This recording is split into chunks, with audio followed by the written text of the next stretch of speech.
എൻ്റെ പേര് എബിൻ, ഇതെൻ്റെ വൈഫ് നീനു. 2022 സെപ്റ്റംബർ മാസമാണ് ഞങ്ങളിവിടെ നിന്ന് ഉടമ്പടി എടുക്കുന്നത്. ശരിക്കും ഞാനിതിലൊരു വിശ്വാസമുള്ള ഒരാളായിരുന്നില്ല. ഇവളിങ്ങനെ നേരത്തെ തൊട്ട് എന്നോട് പറയുമായിരുന്നു ഇതുപോലെ ഇങ്ങനെ പോകണം എന്ന് പറഞ്ഞപ്പോൾ എനിക്കതിൽ ഒരു വിശ്വാസമില്ലായിരുന്നു. ഞാൻ പറയുമായിരുന്നു വീട്ടിൽ ഇരുന്ന് പ്രാർത്ഥിച്ചാൽ മതി. അതെല്ലാവരും എന്നോട്, എൻ്റെ പെങ്ങളും ഇങ്ങനെ പറയുമ്പോൾ ഞാൻ പറയുമായിരുന്നു വീട്ടിൽ ഇരുന്ന് പ്രാർത്ഥിച്ചാൽ മതി, മാതാവിനോട് അങ്ങനെ പോയി പ്രാർത്ഥിക്കേണ്ട കാര്യങ്ങളൊന്നുമില്ല എന്ന് ഞാനും പറയുമായിരുന്നു. ഞാൻ സിവിൽ കഴിഞ്ഞിട്ട് നാട്ടിലായിരുന്നു ജോലി ചെയ്തുകൊണ്ടിരുന്നത്. അപ്പോൾ വലിയ കാര്യമായിട്ടുള്ളൊരു ജോലിയും കാര്യങ്ങളൊന്നും അല്ലായിരുന്നു. അങ്ങനെ ഞങ്ങൾ പുറത്തേക്ക് പോകാൻ വേണ്ടി പ്ലാൻ ചെയ്ത് ഞങ്ങൾ UK പോകാൻ വേണ്ടി ഞങ്ങൾ യൂണിവേഴ്സിറ്റി അപ്ലൈ ചെയ്ത് കഴിഞ്ഞ് ഇവിടെ ഒന്ന് ഉടമ്പടി എടുത്തൊരു 6 മാസം കഴിഞ്ഞപ്പം ഞങ്ങളുടെ പേപ്പർ വർക്കുകളെല്ലാം ഇതായിട്ട് പോകാൻ തുടങ്ങി, വലിയ ഫാസ്റ്റായിട്ട് തന്നെ പോകാൻ തുടങ്ങി. അത് കഴിഞ്ഞ് രണ്ടാമത് ഉടമ്പടി പുതുക്കി കഴിഞ്ഞപ്പോൾ തന്നെ ഇവളുടെ ഒരു പേപ്പറിന് ഡിലേ വന്നു. ഞങ്ങൾ അച്ഛനെ കണ്ട് പ്രാർത്ഥിച്ച അച്ഛൻ പേപ്പർ ബ്ലെസ് ചെയ്തൊരു ഡേറ്റ് പറഞ്ഞു. ആ ഡേറ്റ് കഴിഞ്ഞൊരു 2 ദിവസം കൂടെ കഴിഞ്ഞപ്പോൾ തന്നെ ഞങ്ങളുടെ പേപ്പറും വരാനുള്ള ക്യാഷ് ലെറ്റർ വന്നു. ആദ്യം വൈഫാണ് പോയത്, അത് കഴിഞ്ഞ് 1 മാസം കഴിഞ്ഞാണ് ഞങ്ങൾ പോയത്. അവിടെ ചെന്ന് കഴിഞ്ഞ് ഇവക്ക് ഒരു അക്കോമഡേഷൻ കിട്ടി. അത് കഴിഞ്ഞ് ഞാൻ 1 മാസം കഴിഞ്ഞ് പോയി. അവിടെ ചെന്ന് കഴിഞ്ഞ ശേഷം ഞങ്ങൾക്ക് ശരിക്ക് ഈശോ ഞങ്ങളെ കൈവെള്ളയിൽ ഞങ്ങളെ കൊണ്ടുപോകുന്ന പോലെയാണ് ഞങ്ങൾക്ക് തോന്നിയത്. അവിടെ ചെല്ലുന്നവർക്കറിയാം, ഇപ്പോൾ UK ഒരു ജോലി കിട്ടുക എന്ന് പറഞ്ഞാൽ ഭയങ്കര പാടാണ്. ഞാൻ അവിടെ ചെന്ന് കഴിഞ്ഞിട്ട് ഇപ്പോൾ എനിക്ക് ലാംഗ്വേജിൻ്റെ ചെറിയ പ്രശ്നമൊക്കെ ഉണ്ടായിരുന്നു ചെന്ന സമയത്ത്.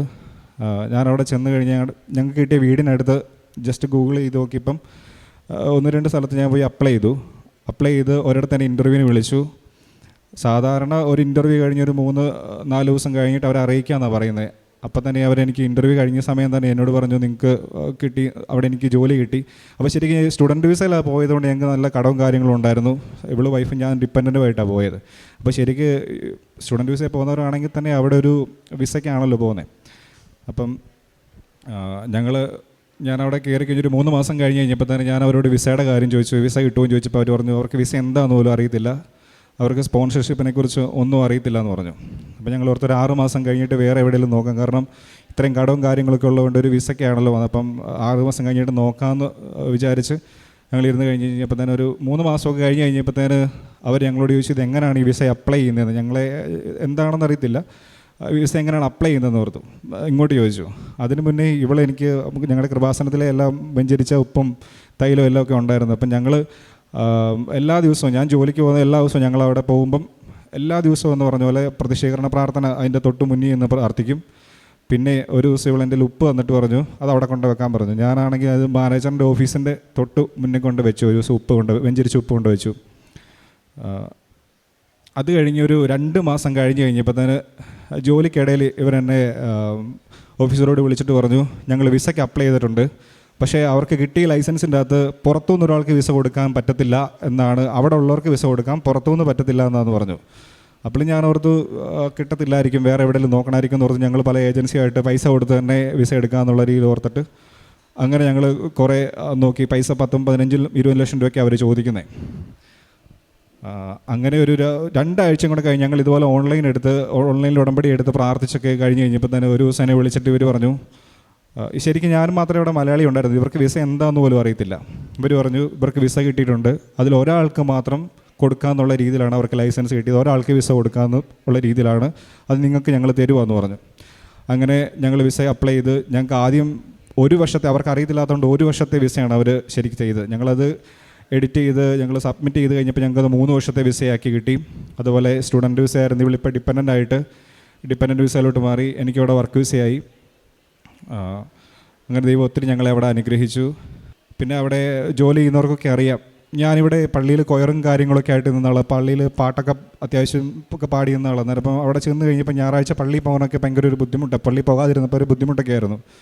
അപ്പോൾ ഞാൻ അവരോട് ചോദിച്ചു, ഞായറാഴ്ച ഒരു ദിവസം ഞാൻ 12 മണിക്കൂർ 6 ദിവസം അവിടെ ജോലി ചെയ്യുന്നുണ്ട്. അപ്പം ഞാൻ ചോദിച്ചു, ഞാൻ തിങ്കൾ തൊട്ട് ശനി വരെ ജോലി ചെയ്താൽ എനിക്ക് ഞായറാഴ്ച ഒരു ദിവസം ലീവ് തരാമോ എന്ന് ചോദിച്ചപ്പം ആദ്യത്തെ മാനേജർ പുള്ളിയോട് പറഞ്ഞു, അപ്പോൾ ഓൾറെഡി വിസ അപ്ലൈ ചെയ്തേക്കുമായിരുന്നു. അപ്പോൾ പുള്ളിയോട് പറഞ്ഞു അങ്ങനെ എന്തെങ്കിലും ഉണ്ടെങ്കിൽ വേറെ ജോലി നോക്കിക്കോ, ഇവിടുന്ന് പൊക്കോളാൻ പറഞ്ഞു.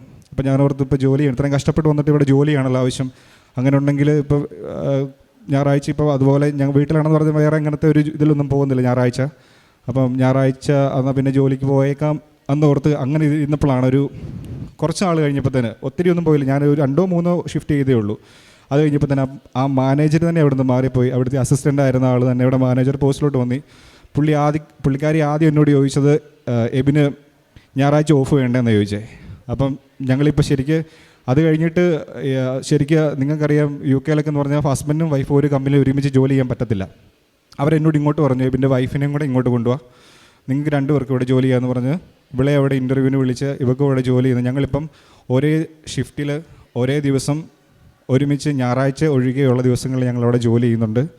എൻ്റെ വീടും സാഹചര്യങ്ങളൊക്കെ ഒരു കട്ടിങ്ങിൻ്റെ താഴെ, അപ്പം ചെറുപ്പം തൊട്ടൊരു വീട് വേണം, അല്ലെങ്കിൽ നല്ലൊരു നിരപ്പിലൊരു സ്ഥലം വേണം എന്നൊക്കെ ഒരു ആഗ്രഹം ഉണ്ടായിരുന്നു. അപ്പോൾ ഞാൻ അവിടെ ചെന്ന് കഴിഞ്ഞിട്ട് ഒരു 10 സെൻറ്റ് സ്ഥലത്തിന് ഞങ്ങൾ ആഗ്രഹിച്ചു. ഞങ്ങൾ ഓൺലൈൻ ഉടമ്പടിയൊക്കെ എടുത്ത് പ്രാർത്ഥിച്ചു.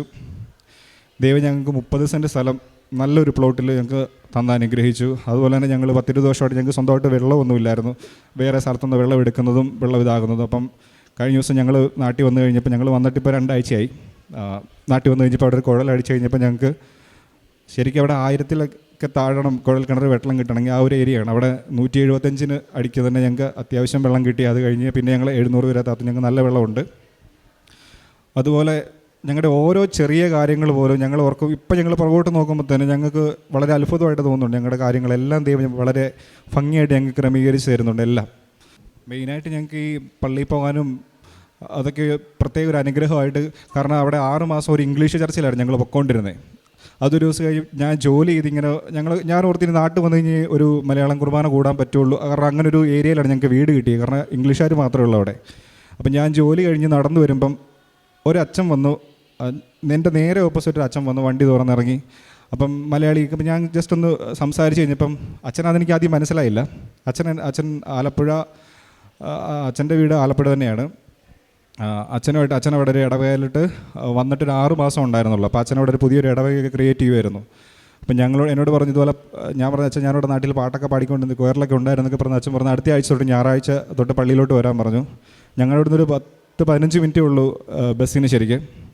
അപ്പം ഞങ്ങൾ അന്നത്തെ ആഴ്ച തൊട്ട് പള്ളിയിൽ അവിടെ പോയി. ഇപ്പം വൈഫ് അവിടെ വേദപാഠം, അവിടെ ഇപ്പം ഇടവകയുണ്ട്, യൂണിറ്റുകളുണ്ട്, വേദപാഠമുണ്ട്. ഇപ്പോൾ വൈഫ് വേദപാഠം പഠിപ്പിക്കുന്നുണ്ട്, ഞാൻ കൊയറിലുണ്ട്. അങ്ങനെ ഒത്തിരി അനുഗ്രഹം. ആത്മീയമായിട്ടാണെന്ന് പറഞ്ഞാലും നാട്ടിലെ പോലെ തന്നെ ഞങ്ങൾക്ക് എല്ലാ കാര്യങ്ങളും അവിടെ ദൈവം ക്രമീകരിച്ചു.